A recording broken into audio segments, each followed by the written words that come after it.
callisee yoon yaadu satitti na hiite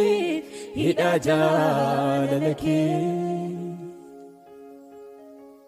kan namni naan baanne ulfaata ba'aa kootii na dandeessa fiigee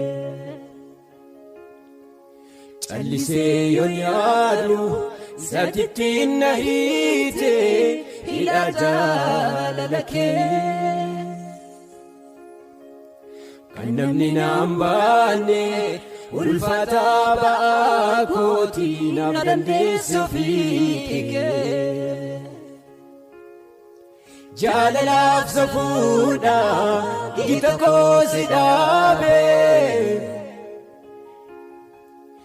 isa naaf qophaa'ee fannoo koo si yaabee ammam yoon barbaaddees qulqulluu maqaasaa olmaa sammadaaluu walgahii gurguddaaf gabaadanuu keessa maqaa koo wallaaluu karraana deemeeru bu'aa bayii rakkisaa gooftaa kootu na durse na gammachiisa yaadamne waa'ee koo nagaate sammuu namaa waajjira isaatti argama nama gataama.